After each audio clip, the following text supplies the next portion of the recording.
Bonsoir à toutes et à tous. Merci d'être venus nombreux et nombreux chez Clarif ce soir. Donc on est très heureux d'accueillir Céline Minard pour la troisième fois. À chaque fois, ça a été des grands souvenirs. On est encore ému de la première fois avec ce concours d'accent médiéval normand avec Jean-Jacques Vincenzini, qui était quand même quelque chose d'assez énorme à propos de Bastard Battle et de narration médiévale. On a un grand souvenir d'une soirée western où les libraires Anaïs et puis Bertrand, qui était parisien à l'époque, avaient sélectionné en fait un certain nombre de westerns littéraires pour répondre à Faillir être flingué. Et Céline les connaissait tous, enfin, c'était assez bluffant. Et puis on a eu l'occasion de parler de Kata, dont on reparlera un petit peu tout à l'heure, enfin un livre magnifique. Et ce soir, donc c'est dans un exercice différent, puisque c'est l'exercice libraire d'un soir. Donc Céline a choisi 7 livres qui lui tiennent particulièrement à cœur, ou qui l'intéressent pour des raisons qu'elle va nous expliquer, et dont elle va nous parler, et on parlera un petit peu à la fin, de certains des livres de Céline Minard. Donc merci beaucoup Céline, c'est à toi. Merci. Oui, alors je vais pas savoir par où commencer. Puis alors c'est pas un exercice de libraire en fait, parce que moi quand j'étais libraire, je ciblais un peu le client. Et là, je suis obligée de faire du groupe, quoi. Alors j'ai pris des trucs que quand même j'arrivais à vendre à peu près à n'importe qui. Enfin non, j'en sais rien, parce que ça j'étais déjà plus en librairie depuis longtemps. Alors je sais pas par quoi je vais commencer. Peut-être par un des plus vieux dans ma bibliothèque, c'est Seishonagon. Parce que c'est en fait un catalogue. Donc ça c'est une japonaise du, je regarde derrière, hein, tu as raison Claro, ça sert. C'est c'est une japonaise ancienne, disons. Elle fait un catalogue de très, c'est une dame de la cour qui est très lettrée, bien sûr, et qui inaugure un peu ce genre qui est le genre des notes, des journaux intimes, qui se retrouvent beaucoup à cette époque-là au Japon. Et elle fait des classifications qui sont quand même assez étonnantes, quoi. Choses qui font naître un doux souvenir du passé, choses qui égayent le cœur, cascade.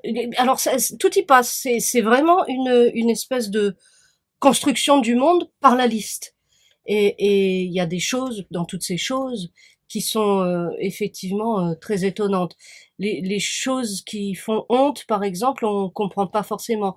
Et il y a aussi tout le vêtement de cour qui est énuméré, pas seulement énuméré, c'est quand même c'est montré à chaque fois. Et il y a des choses qu'on comprend pas bien parce que l'étiquette est quand même très particulière, mais qui sonnent d'une façon assez étonnante. Et je crois, ça c'est un livre que j'ai lu il y a très longtemps la première fois, et je me souviens que j'avais entendu à propos de ce bouquin que Queneau disait que c'était des pelures de langue, l'effet poétique de ces choses qu'on ne comprend pas, mais qui sont quand même évoquées et mises en liste. Ça a forcément un effet poétique. Et ces pelures de langue, là, ça m'avait beaucoup parlé, moi. Donc on trouve le monde là-dedans. J'aime bien les livres où il y a le monde. Voilà, je suis très brève là en fait là, non? Ça fait 2 minutes, 3 minutes, mais c'est pas grave, hein. C'est très bon, hein. Et voilà. Alors après, ça c'est quand même très. Si avec une petite logique de catalogage ou de tour du monde, les techniciens du sacré, ça c'est un bouquin assez étonnant. Je me rends compte que j'ai choisi des livres aussi où il y a des images. Peut-être que je fatigue un peu en ce moment. Et il y a des codex. Donc ça, c'est un espèce de truc qui est peut-être pas franchement très rigoureux du point de vue euh, anthropologique, je sais pas. C'est une espèce de comment, c'est aussi un catalogue de morceaux de poésie et ça fait le tour du monde, de poésie très ancienne généralement ou de poésie orale indienne. Il y a pas mal de chants américains, des Indiens d'Amérique, des Amérindiens. Et puis il y a des morceaux de codex, il y a des chants gallois, il y a des gros morceaux de légendes aussi, de contes. Il y a des trucs complètement. C'est un livre à lire à voix haute parce que non seulement parce que c'est souvent de la littérature orale, mais aussi parce que ça s'est construit comme de la poésie. Alors, Rothenberg, il en a traduit beaucoup, alors traduit à partir de d'autres traductions, etc. Donc il y a quand même beaucoup de filtres, mais ça donne des choses étonnantes. Et moi, ce bouquin-là, je m'en sers comme il y a des belles choses, hein, comme un truc qu'on peut piller, puisque c'est déjà quelque part un pillage, mais ça me gêne pas trop, moi. Les histoires de pillage, au contraire, quand ça continue de circuler, c'est pas mal. Et donc j'ai souvent, et dans certains de mes livres, j'ai pris des trucs qui étaient là-dedans, puis je les ai trafiqués un peu, évidemment, parce que enfin, je veux pas m'en empêcher, pour déplacer un petit peu l'affaire. Et il y en a plusieurs. Qui c'est le bouquin, c'est moi. Enfin, le bouquin, mais le bouquin. Bref. Et il y a des choses. Enfin, c'est assez étonnant. Il y a des choses c'est très proche de la poésie sonore. Et Rothenberg est un poète lui-même. Et il a sorti d'ailleurs assez récemment un livre chez Corti qui s'appelle Secouer la citrouille. Et secouer la citrouille, c'est prendre une citrouille, la secouer, c'est un acte de prise de parole dans les powwows. Et apparemment, il l'a vécu, lui. Bref, et petite anecdote, j'étais ravie parce que ça, c'est quand même un de mes livres de chevet dans lesquels je vais regarder ça et feuilleter, piquer des trucs, regarder pas longtemps, hein, c'est pas un narratif, donc on est obligé de prendre des bouts. Et, et quand j'étais à New York, il se trouve qu'il était là et on a mangé des huîtres ensemble. Et j'étais très enthousiaste, pas à cause des huîtres, parce qu'elles étaient pas géniales, mais parce que je rencontrais ce bonhomme, qui est quand même très étonnant. Bon, enfin, je comprends pas bien l'anglais, mais je suis réussi à suivre un peu. Et il a lu en yiddish des poésies qui venaient de sortir, enfin voilà, qui venaient de sortir lui, qui venait d'écrire. Et voilà, enfin c'est ce genre d'esprit un peu universel et un peu et ça sonnait quoi. Et là le son là-dedans il est très important. Et c'est pas mal de passer à Favre Sada en fait, je pense après parce que c'est aussi une parole magique, la poésie comme parole effective, comme parole agissante. Et donc dans ce livre de Favre Sada qui s'appelle Désorcelé, qui est sorti 20 ans après, 69, plus que ça. Un livre qui est un classique qu'il y a ici en quantité, qui s'appelle Les mots, la mort, les sorts, et qui est une très belle enquête anthropologique dans le bocage normand sur la sorcellerie telle qu'elle est pratiquée. Elle dit bocage normand pour pas être trop précise, elle explique dans Des sorcelés que ça avait une telle pouvoir attractif à l'époque que si elle avait dit où c'était, tout le monde serait allé visiter quoi. Et, euh, et donc les mots, la mort, les sorts, c'est cette enquête anthropologique qu'elle mène avec une autre femme qui s'appelle José Contreras, et elle tient en parallèle à cette étude un journal d'analyse, je sais plus comment ça s'appelle, euh, qui accompagne en fait à la fois sa recherche et à la fois son travail de rendu de cette enquête-là, parce qu'elle se rend compte très vite que cette recherche la prend, que le sujet de sa recherche la prend, enfin elle est sous emprise quoi. Donc quand elle se rend compte que les sorcières, enfin les désorceleuses plutôt qu'elle voit, essaye de la désorceler. Enfin, très vite, on lui dit, mais si vous allez voir la désorceleuse, c'est que vous êtes ensorcelé, ce qui est assez logique. C'est pas la peine de raconter des trucs d'anthropologie. Et en fait, elle se rend compte que la parole et le tissage de paroles autour de ce sujet-là sont très agissants dans son inconscient, et elle va en analyse à Paris, elle rentre, hein, et elle tient donc, elle publie ces deux choses-là. Les mots, la mort, les sorts et le journal. Et donc 30 ans après, elle publie ça, qui fait un petit point. Là, il y a beaucoup de recul, évidemment. Et là-dedans, c'est très clair ce qu'elle ce qu'elle démontre, là aussi il y a des images, je vous montre. C'est chouette, hein, c'est le tarot de Madame Lenormand, et c'est les cartes dont se sert Madame Florin, enfin qu'elle appelle Madame Florin là dans le livre, qui est sa désorceleuse.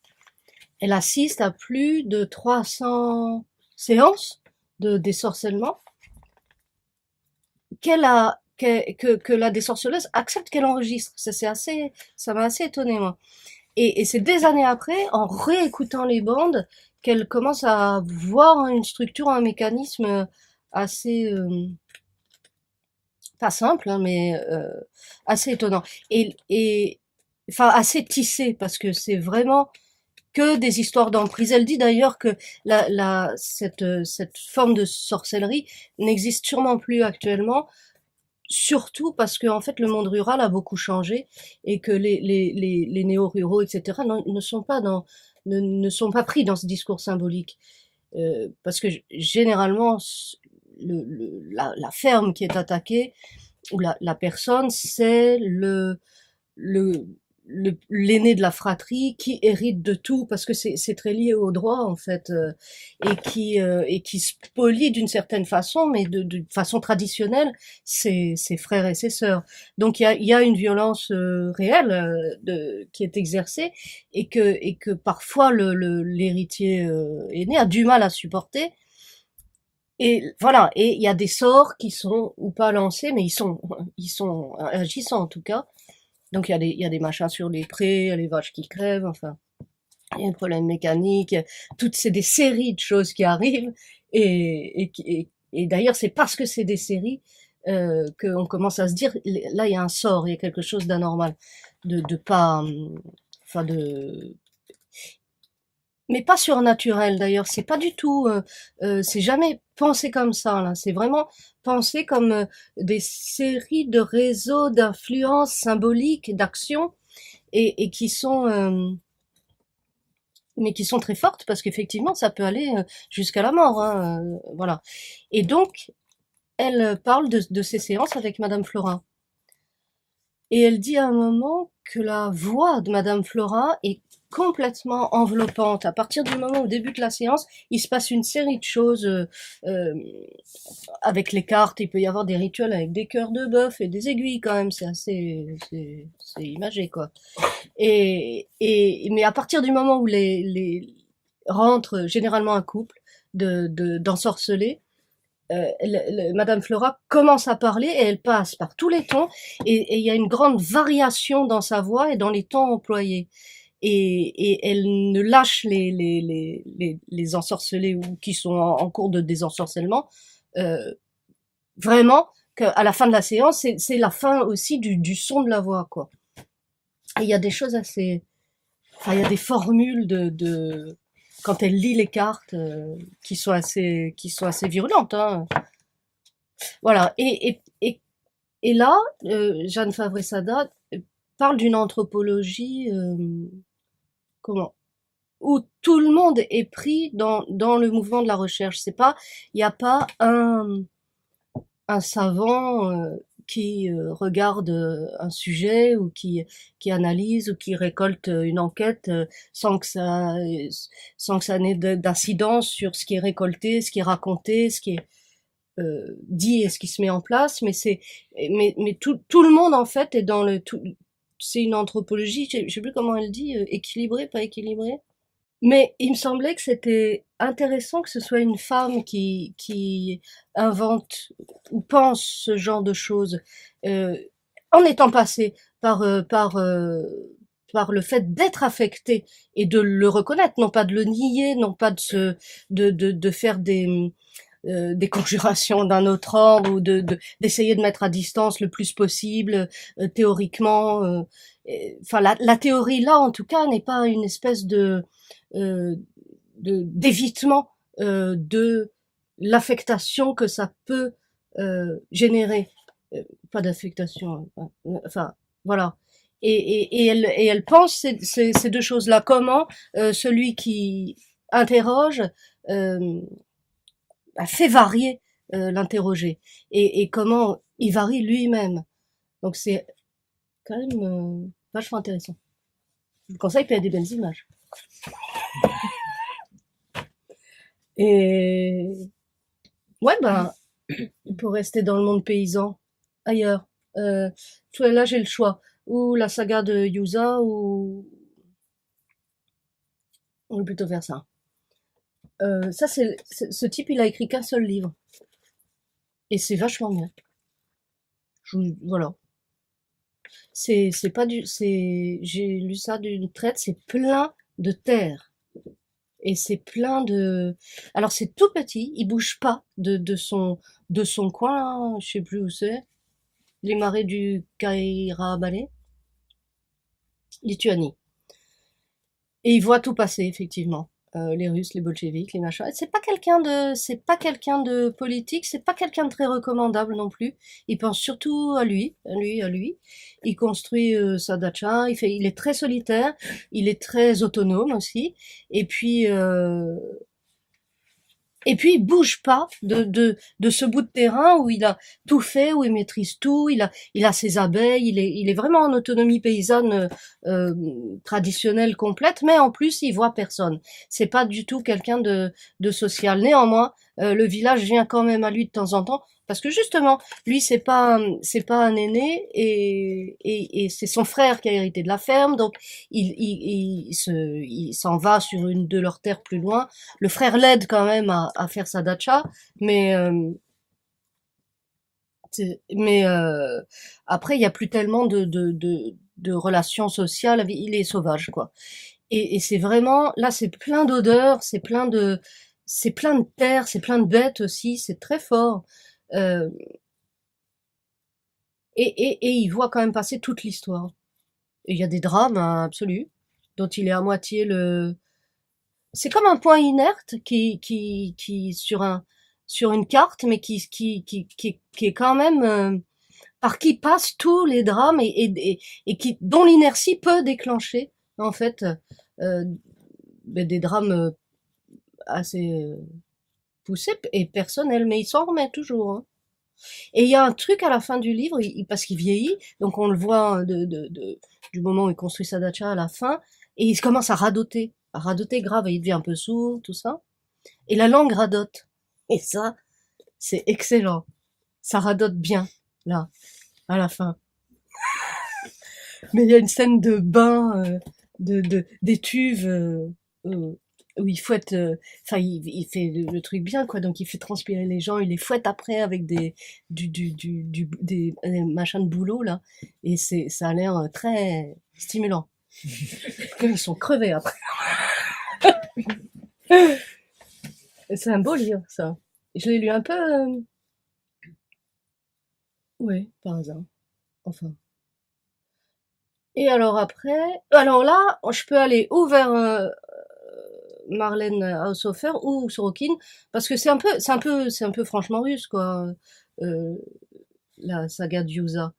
Mais oui, les deux, dans ces deux-là, il y a aussi beaucoup de terre, mais et puis un peu de fantastique.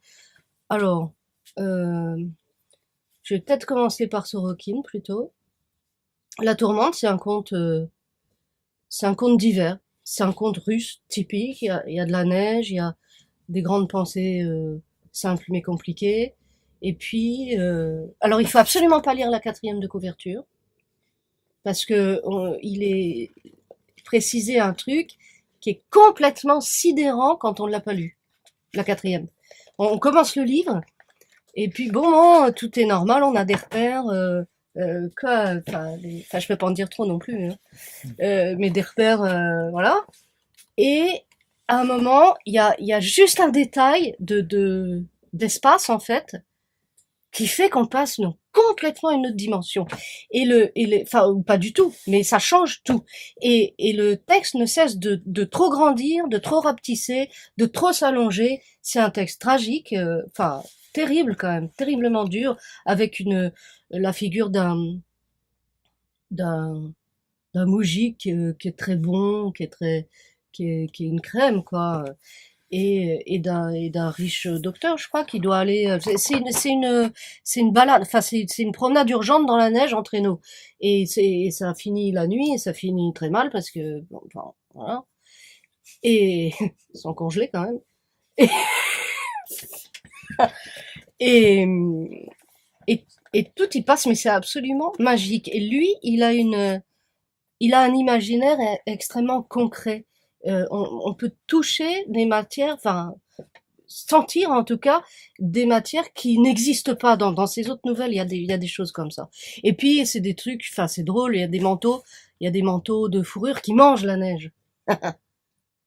Voilà, il y a des gens, mais c'est pas là-dedans, hein, mais il y a des gens qui font la queue pour acheter, je sais pas quoi, du pain, et ils sont en fourrure et les manteaux bouffent la neige des côtés. C'est complètement, et on les voit manger la neige des côtés. C'est pas une métaphore, c'est une vraie, c'est une action. Et alors c'est pas vivant, mais c'est vivant, voilà. Il y a et les matières chez lui sont assez, il y a une sorte de feutre aussi qui est très particulier, qui fait quelque chose aussi avec l'espace. Et ça, c'est vraiment entre un conte extrêmement traditionnel et et des envolées, enfin des échappées, des bulles de d'un autre espace. J'adore ce texte. Enfin, je trouve ça vachement fort. Et c'est l'aspect très concret de ce qu'il est en train d'inventer complètement. C'est c'est saisissant. C'est très triste, néanmoins. Mais rien que pour le moment où où apparaissent, je peux pas vous dire, mais c'est sidérant.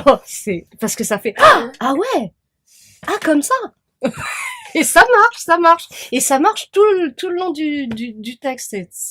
Parce que c'est quand même ce qui va entraîner le texte, justement, c'est le moteur. De façon très concrète, c'est le moteur, cette bizarrerie normale, presque. Ouais. Euh, alors, autre bizarrerie normale, ce texte-là qui s'appelle Le mur invisible, c'est une Autrichienne, ouais. Euh, Bah, tout est normal, là. C'est une femme qui va passer un week-end dans un chalet chez des amis, et puis les amis partent, je sais plus, faire des courses ou je sais pas quoi, puis ils reviennent pas quand même. Et ils lui laissent le chien, ouais, et c'est tout. Enfin, pas de voiture, tout ça. Et puis ils reviennent jamais, quoi. Enfin, ils reviennent pas. Ils sont pas là, ils sont pas là le soir, ils sont pas là le lendemain, ils sont pas là, tout ça, bon. Donc elle commence à se poser des questions, c'est un accident ou je sais pas quoi, enfin bon. Donc et puis elle aime pas trop les chiens, hein, enfin bon. Et, et à un moment elle sort, enfin elle se dit bon je vais aller au village quoi, je vais aller sur la route et tout. Elle prend le chemin. Il y a qu'un seul chemin, c'est une espèce de cul-de-sac, bon. Elle y va, elle marche et boum, elle se prend un mur, enfin un mur invisible dans la tête quoi. Enfin elle peut pas passer, elle peut pas passer. Ça se voit pas, mais dès qu'elle, voilà, tout résiste. Donc elle commence enfin, elle se demande si, hein, et puis elle commence à tâter, enfin, à faire le tour quand même, s'il n'y a pas une brèche dans ce truc-là. Et il y en a pas. Bon, c'est très vite évacué cette affaire-là, hein. Enfin, on n'y reste pas longtemps. C'est crédible, mais enfin, ça n'a rien à voir avec le truc très concret de Sorokin. Et puis c'est juste, euh, voilà, il y a une bulle comme ça qui s'est posée autour de ce chalet en prenant une estive, une prairie. Enfin, c'est assez vaste quand même. Et de l'autre côté du truc, eh ben, tout le monde est mort. Enfin, moi j'aime bien ces situations-là. Enfin, dans les livres. Et, alors là, tout le monde est figé, comme ça. Puis il bouge pas, enfin, les corps ont pas l'air de trop bouger non plus, enfin, de trop se décomposer, c'est figé. Mais tout le reste continue à marcher, l'eau continue à couler, etc. Et voilà. Et donc elle va devoir faire avec ça, avec cette clôture, parce que c'est vraiment une clôture. Euh, et comment on vit là-dedans. Alors elle a une vache, ouais, qui par chance est grosse. Elle a le chien qui va quand même là, enfin, elle va beaucoup s'attacher au chien. Elle a un chat, une chatte. Et c'est tout. Donc voilà, c'est comment on mange, elle cueille des framboises parce qu'elle manque de sucre très vite, comment elle cultive, comment elle va nourrir la vache aussi, enfin des choses hyper simples. Donc on réinvente la paysannerie, en gros. Et ce qui la tient en vie, c'est justement le soin aux bêtes. Et c'est les seuls euh, êtres vivants qu'elle voit, qu'elle fréquente. Et il y a différents liens qui se tissent entre elle et le chien, elle et le chat, elle et la vache, et puis les vaches, les chiens entre eux, enfin la vache, le chien, les chats entre eux. Et la disparition du chat, c'est une catastrophe. Il y a des chevreuils, donc elle chasse. Et ça a donné un film, ça d'ailleurs, qui est pas mal, pour une fois, c'est bien adapté. Et il y a une scène de chasse là-dedans, dans le film, qui est absolument renversante, où on voit mourir un chevreuil, et c'est d'une grâce absolue, c'est étonnant, et c'est très triste. Et donc elle chasse avec elle. En fait, c'est surtout pour le chien qu'elle chasse, parce elle s'en passerait un peu volontiers de la viande, mais pour le chien, elle le fait. Et elle décrit, enfin, je sais pas, la joie que ce chien lui apporte. Et ils ont tous une espèce de fonction, et le lien qu'elle tisse avec eux est très différent. Et j'aime beaucoup la fin, parce que c'est pas du tout correct. Parce que finalement, alors parce que la vache, elle est enceinte, tout ça, enfin elle est enceinte, je sais pas comment on dit. Et donc elle fait un veau, et puis voilà, tout ça, ça grandit, tout ça, et en fait, à la fin du livre, là, mais ce qui est très important dans ce livre, c'est la météo. La météo est plus qu'un personnage, c'est vraiment des variations d'espace, le vent là-dedans, parce que elle a des grandes phases quand même de dépression, et où la seule raison de sortir du lit, c'est d'aller traire la vache, parce que sinon elle a mal, et d'aller la nourrir. Et il y a des grands moments où il y a un faune qui passe, qui vient du nord, je crois, et qui lui colle des migraines. Enfin, ça aussi, c'est très concret. La façon dont elle voyage dans son territoire, en allant à l'estive aussi, l'été, ça elle le fait 2 fois, et puis après, plus du tout, parce que justement, euh, il s'en passe là-bas. Et la fin du livre, il y a quand même, il reste, enfin, il y a quelqu'un qui réussit à rentrer dans cette bulle, donc qui était encore vivant de l'autre côté. C'est un homme, euh, et il tue le veau. Et elle le tue. C'est sidérant. C'est peut-être le dernier mec sur Terre. Elle, c'est peut-être la dernière femme. Il tue son veau, elle tue le mec. Clac! Terminé. Fin de l'histoire. Moi, j'ai trouvé ça parfait. Enfin, je veux dire, gonflé et tout. C'est un beau livre. C'est assez. Là, j'ai raconté. Là, j'ai un peu raconté tout, mais ça. Un petit peu, ouais. Mais comme l'autre, j'avais raconté rien, il faut que ça s'équilibre. Mais c'est mieux dans la longueur. Voilà, je les ai tous faits. Ah non. Et il y a ça, une lubie de Monsieur Fortune. Alors ça, c'est une auteure que j'adore, qui est pas assez traduite à mon sens, parce que vraiment, elle a fait 7 romans, elle a fait plein de nouvelles, et on a 3 trucs en français là. Claro, tu veux pas faire quelque chose parce que c'est de l'anglais. Hein. Et enfin, il y en a un particulièrement que je. Ouais, ah oui, c'est Sylvia Thompson Warner.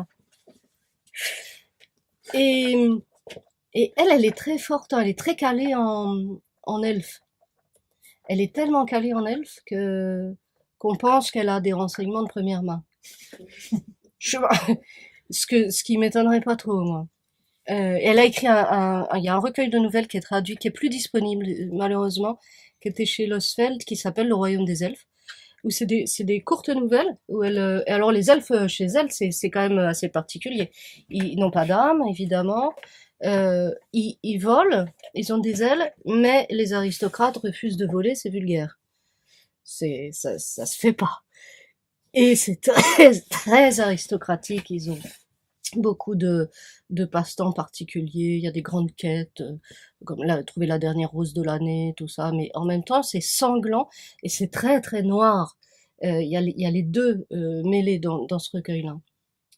Et ça, c'est assez différent parce que euh, c'est un pasteur qui va sur une île polynésienne qui s'appelle Fanua pour faire pour convertir, quoi. C'est un type assez modéré, un peu terne, plutôt gentil. Et c'est vraiment une histoire de... Et donc il y va pour catéchiser, enfin pour convertir au catholicisme. Et tout de suite sur l'île, il y a un jeune homme qui montre, enfin qui l'écoute, qui écoute la messe, qui fait les gestes, qui fait les trucs. Donc il est ravi. Il se dit ça commence très très bien. Et en fait, il y aura jamais que ce type-là. Les autres n'ont strictement rien à faire, enfin, ils dérangent personne, hein. Mais donc il s'installe dans une hutte, pas très un peu éloignée du village, et Louélie, l'autre, le Fanois en fait, qui est un homme jeune, enfin en âge d'être marié, mais bon, quelque chose, on sait pas trop quoi. S'installe avec lui dans la case, enfin dans la hutte là, et puis ben, de temps en temps disparaît. Alors ce type-là, enfin le pasteur pique des crises tout seul quoi. Il se dit mais enfin qu'est-ce que j'ai à piquer des crises comme ça? Et puis il se prend la tête avec la religion et tout ça. Puis alors petit à petit tout ça dégringole comme des oripeaux. Et c'est lui qui va être converti. Il est là pour coloniser et il va être complètement décolonisé, mais intellectuellement et d'une façon très douce en fait, parce que c'est jamais ça ne se fait pas par le discours, mais Lueli commence parce il y a beaucoup de jeunes filles sur l'île et tout, puis dès qu'il sort, il est entouré de jeunes filles, ça le perturbe beaucoup, surtout quand il doit prendre son bain. Alors il reste dans l'eau mais le temps qu'elles s'en aillent, mais elles s'en vont pas, donc il est obligé de sortir de l'eau. Tout ça est une gêne épouvantable, mais peu à peu, euh, euh, il va apprendre pas vraiment à nager, mais en tout cas à apprécier l'eau. Louélie va le masser avec des huiles, il va se détendre, quoi. Et il va se détendre. Et pourtant, ça passe pas entre eux. Enfin, il y a quelque chose qui ne passe pas, lui. C'est un organiste, alors il a amené son truc portatif.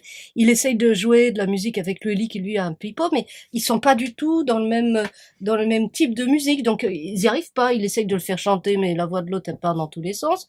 Et puis, néanmoins, il y a quelque chose se passe de très doux aussi. Et, et c'est un livre extrêmement délicat. C'est très fragile. C'est pareil, ça a l'air très simple, ça ne l'est pas vraiment, mais tout passe avec une espèce de légèreté, de grâce, alors elfique là pour le coup. Euh, et il y a quelque chose de vraiment salutaire dans cette espèce de dépouillement peu à peu de toutes cette façon de penser, mais c'est jamais dans la violence que ça se fait. Ça s'abandonne, quoi. Et il va repartir de l'île. C'est un peu triste. Il y a un grand tremblement de terre et là, il voit comment il réagit enfin, psychiquement. Enfin, il se passe beaucoup de choses très profondes, l'air de rien, là-dedans.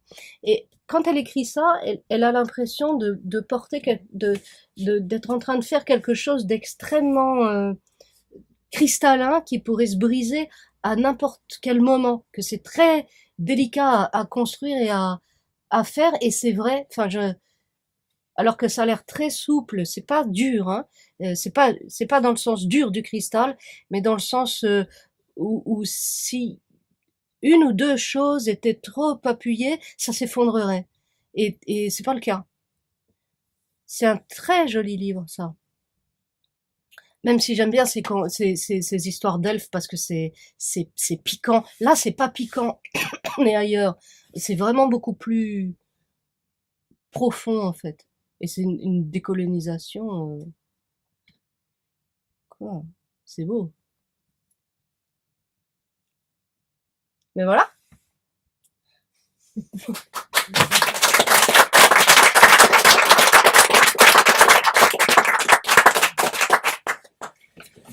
Comme il est tradition, je vais prendre juste 2 minutes pour parler de quelques livres, parce que les gens qu'on invite, c'est quand même qu'on aime beaucoup ce qu'ils font, et on ne sait pas ce qu'ils vont choisir comme livre, mais à chaque fois c'est la surprise, c'est magnifique. Enfin, il y a des choses toujours différentes. Enfin, c'est un peu le bonheur permanent. C'est pour ça qu'on est particulièrement attaché à cet exercice mensuel. Là, je voulais pas vous parler, enfin, de l'ensemble des livres de Céline Minard. Certains ont déjà été présentés dans cette librairie. Juste parler en fait des 2 derniers. Mais il y a à chaque fois que sort un livre de Céline Minard, pour moi, c'est un peu la fête, parce qu'on sait qu'on va parcourir des choses. Voilà, qu'est-ce qu'elle va encore inventer? Enfin, parce que il y a aucun des livres qui se ressemble. Enfin, parmi tous, enfin, on sait donc ce mélange de récits médiéval et puis de films d'arts martiaux, enfin, où le François Villon rencontre les 7 samouraïs. Enfin, il y a quand même quelque chose d'assez extraordinaire dans Bastard Battle. Il y avait ce récit de fin du monde, donc énorme. Il y avait ce western, donc vraiment de conquête de l'Ouest, que moi je trouve assez utopique, en fait magnifique en ce sens.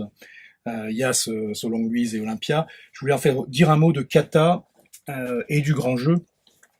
Kata, c'est assez magnifique. Comme son nom l'indique, en fait, il faut imaginer des exercices d'arts martiaux, mais où le ou la protagoniste invente, ou peut-être n'invente pas, hein, mais en tout cas nous fait part de ce qu'il y a derrière les mouvements d'arts martiaux, en fait, qui sont exécutés. Donc c'est des scénettes assez incroyables qu'on pourrait croire issues lors de films d'arts martiaux, de films d'espionnage, de films policiers, de films d'horreur, des choses. Et il y a une logique qui apparaît. Il y a une capacité à faire passer, en fait, justement, on l'a évoqué, je pense qu'il n'y a pas toujours de hasard dans les choses, le côté vraiment physique, en fait, des choses, l'art martial dans toute sa dimension à la fois mentale et profondément matérielle, dans ces scènes qui sont à chaque fois un moment de bravoure, hein, et où on se demande vraiment qu'est-ce qui va lui arriver, en fait, à cette personne, comment elle va s'en sortir. Et puis il y a sa technicité, sa concentration, son expérience qui se déploie et qui, nous dit-elle, ou nous dit-il, permet de, de s'en sortir. Et le grand jeu, Et puis il y a aussi des images, parce que comme j'ai vu que j'avais quand même mis des livres d'images, voilà. Il y a aussi des images qui emballent le texte, c'est-à-dire que le texte est à l'intérieur et les images l'enserrent un peu comme les Japonais qui adorent faire des paquets cadeaux. Donc le cadeau c'est rien, mais le paquet c'est bien. Donc là c'est un peu pareil, quoi. Le grand jeu, qui est sorti il y a quelques mois, là, à l'automne dernier. C'est un de ces livres incroyables où à la fois le propos, si on cherche à dire voilà de quoi ça parle, c'est extrêmement simple. C'est une personne qui a décidé de mener une sorte d'expérience aux limites, d'autarcie, de solitude, de recherche de la pureté et en même temps de l'isolement, donc en montagne, qui s'est construit à grands frais, hein, tout un système en fait technique qui lui permet de vivre en fait dans l'isolement le plus complet en moyenne montagne. Et sur ça, c'est une expérience qui est à la fois une expérience spirituelle, qui est une expérience de conquête de l'obsession, et l'obsession étant aussi bien vraiment une obsession personnelle de recherche de quelque chose, qu'il s'agit bien de savoir exactement ce que c'est, et puis on parle beaucoup d'escalade, on parle beaucoup de pratique de la montagne, avec cette obsession qui est absolument indispensable, qui est l'obsession technique, qui est celle qui vise à diminuer la dépense d'énergie, diminuer la dépense d'énergie de la personne, diminuer la dépense d'énergie de la terre, obtenir le maximum pour le moins de gestes et le moins de temps en fait passé. Il y a des rituels, énormément de rituels, et comme en vrai, on ne sait pas toujours si c'est des rituels qui sont conjuratoires ou si c'est des rituels d'efficacité indispensable. Il y a tout ça qui se mêle. Et puis comme c'est une Robinsonade d'une certaine façon, fatalement, il doit y avoir un vendredi. Est-ce qu'il est réel? Est-ce qu'il est imaginaire? Est-ce que cette Robinson, en fait, est-ce qu'elle nous dit toujours la vérité? Parce qu'elle a aussi des moments de faiblesse. Hein. Elle a des moments où elle noie un peu sa solitude dans le rhum, il faut être honnête. Des moments où elle se bat avec des marmottes. Hein. Et c'est quand même un peu louche tout ça. Et à la fin, il y a vraiment quelque chose qui est à la fois de l'ordre d'une espèce de poésie sublime de recherche d'un absolu, et puis des moyens matériels, concrets, quotidiens, pour essayer d'arriver en fait à cet absolu. Est-ce que finalement ça fonctionne ou pas?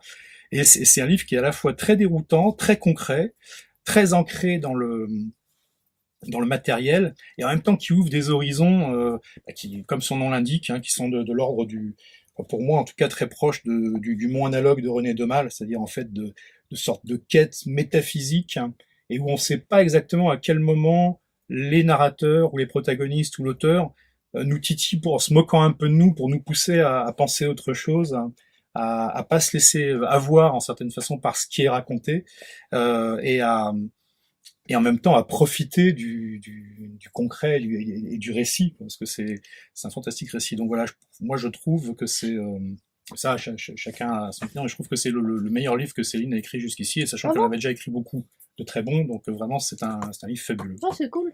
Ouais, voilà. Et non mais c'est vrai. En tout cas, vraiment Céline, merci beaucoup. Merci à toi. Vous êtes prêtée à cet exercice. Et j'espère que j'en ai vendu. Et en avoir vendu. justement, je pense que les gens vont se précipiter. N'oubliez pas que ces livres sont fabuleux. L'ensemble, aussi bien les livres de Céline que celles qu'elle a choisis, c'est des livres qu'on aime offrir. Donc n'hésitez pas à en prendre plusieurs par personne, hein, comme d'habitude. Ensuite, n'hésitez pas à poursuivre la conversation également avec Céline autour de quelques verres. On va remettre un petit peu de choses à boire et à grignoter. Et donc, vraiment, merci beaucoup, Céline. Merci, Hugues.